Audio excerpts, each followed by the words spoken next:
20º Congresso Brasileiro de Direito Ambiental. Eu sou o Fabiano Melo e ao meu lado está a doutora Georgia Sena, que é procuradora federal, mestre em Direito pela Universidade Federal de Santa Catarina e esteve aqui no Planeta Verde esse ano falando sobre a responsabilidade administrativa em matéria ambiental. Doutora Georgia, alegria recebê-la.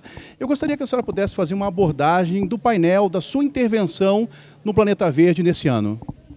Eu tratei da responsabilidade administrativa ambiental, Fabiano, que no âmbito da tríplice responsabilização, ela é relegada a um segundo plano. Nós falamos muito em responsabilidade civil, em responsabilidade penal, e a responsabilidade administrativa não é abordada com a profundidade que deveria.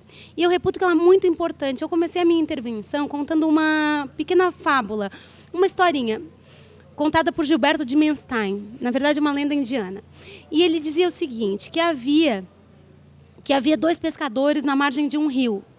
Eles estavam pescando quando eles viram uma criança se afogando. Eles foram lá e salvaram essa criança. Depois vinham mais duas crianças, eles também salvaram as duas crianças. Dali a pouco mais gritos, 4 crianças sendo jogadas ao rio. Um pescador foi salvar as duas crianças e o outro deu as costas para aquela criança. Ele perguntou, por que você está dando as costas? Né? Por que você não vem me ajudar a salvar as crianças? E ele disse, não, eu vou descobrir quem está jogando as crianças no rio. Fazendo um paralelo entre a tríplice responsabilização e essa lenda indiana, eu diria o seguinte, quando nós tratamos de responsabilidade penal e responsabilidade civil, nós estamos salvando as crianças que já foram jogadas ao rio. Por quê? Porque o dano já ocorreu, o dano ambiental já foi perpetrado. Certo? E quando nós tratamos de responsabilidade administrativa, nós estamos descobrindo quem vai jogar as crianças ao rio. Nós impedimos que as crianças sejam jogadas ao rio. E como que nós fazemos isso?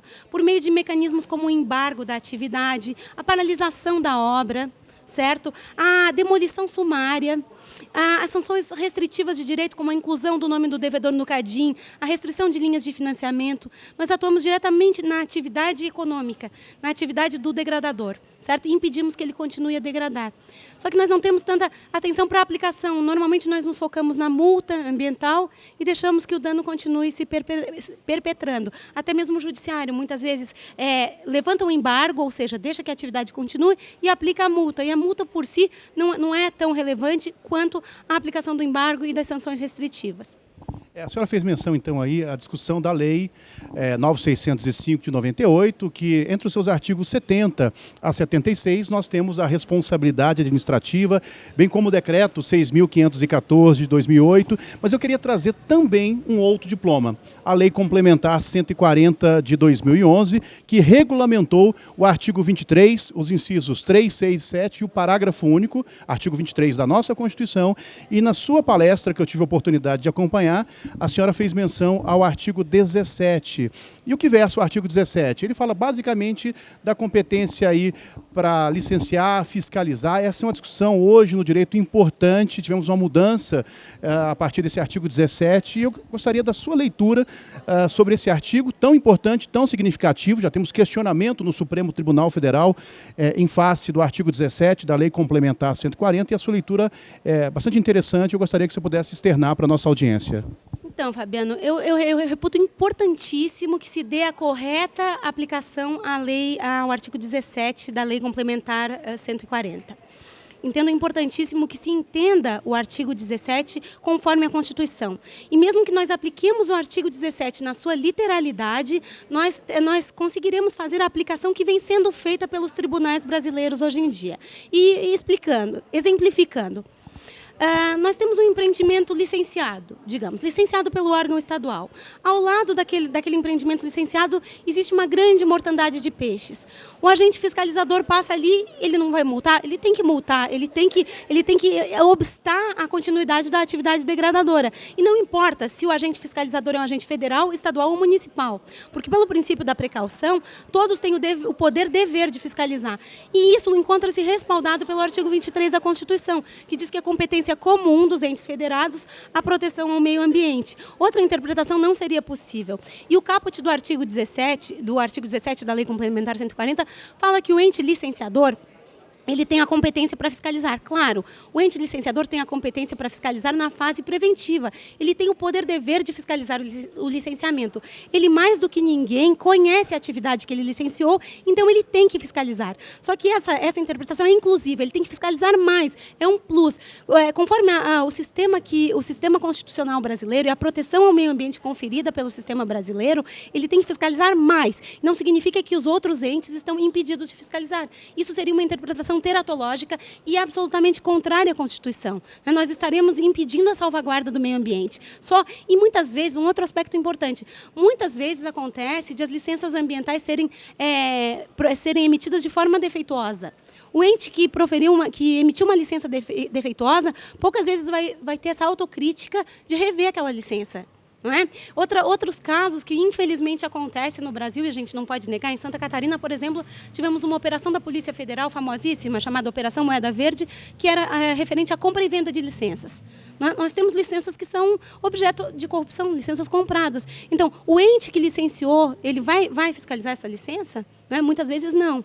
Então, nós temos que ter esse mecanismo de freios e contrapesos. Todos os entes da federação podem fiscalizar um empreendimento se ele está causando dano. E a jurisprudência sempre foi pacífica nesse sentido, de que todos os entes podem. Nós temos, inclusive, uma decisão do Superior Tribunal de Justiça publicada no dia 30 de abril, ou seja, há menos de um mês, que dizia: o IBAMA pode fiscalizar o empreendimento mesmo que ele tenha sido licenciado pelo órgão estadual. Isso faz parte da ementa desse recurso da relatoria do ministro Humberto Martins. Eu vejo que mesmo após a Lei Complementar 140, os tribunais não modificaram esse entendimento.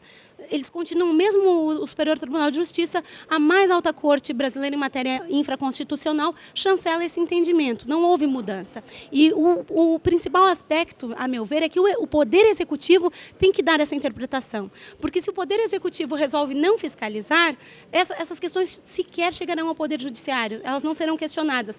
Uma infração ambiental que não é fiscalizada, ela não existe. O dano ambiental jamais vai ser recuperado e nós seremos todos prejudicados, não é verdade? Nós seremos todos prejudicados. E o que me causa estranheza é que nós vamos à rua, por exemplo, às ruas, para protestar contra a corrupção e não protestamos quando nos roubam a vida. E no caso de uma incorreta ou inadequada interpretação do artigo 17, significa que haverá muito menos operações de fiscalização, que muitos danos ambientais ficarão a descoberto. De fato, realmente a senhora defende uma interpretação conforme do artigo 17. E aí eu quero perguntar também, para finalizar, quais são os principais desafios do direito ambiental? A senhora trouxe um quadro, fez uma análise do artigo 17 e como pesquisadora, não como procuradora federal, como pesquisadora de direito ambiental, quais são os desafios dessa disciplina a partir de agora? Sabe, Fabiano, foi algo que recentemente se tornou claro para mim. Depois da minha atuação por mais de 12 anos na área ambiental, estudando direito ambiental, estudando dano ambiental, estudando nexo de causalidade, estudando tudo isso, eu me dei conta de que o mais importante no direito ambiental é a fiscalização ambiental e é realmente a responsabilidade administrativa ambiental. Isso é impedir que as crianças sejam jogadas ao rio, como eu dizia na metáfora no início. E como é que se faz isso? O Poder Executivo tem que estar perfeitamente aparelhado com servidores concursados, que tenham independência para poder realizar essas operações de fiscalização. Tem que haver o pagamento de diárias, tem que haver o aparelhamento da máquina estatal no sentido de fiscalizar. Porque o que não for fiscalizado jamais vai ser submetido ao Poder Judiciário.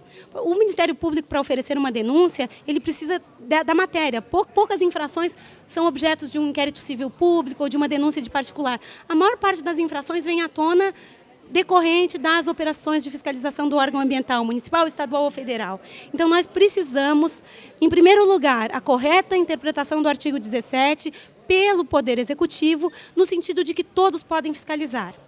E, em segundo lugar, o aparelhamento dos órgãos e entes ambientais, nas esferas federal, estadual e municipal, para que eles possam efetivamente concretizar a legislação ambiental. Sem a fiscalização, nada mais existe. Sem a fiscalização ambiental, tudo que nós possamos falar nesse congresso fica esvaziado, não é verdade?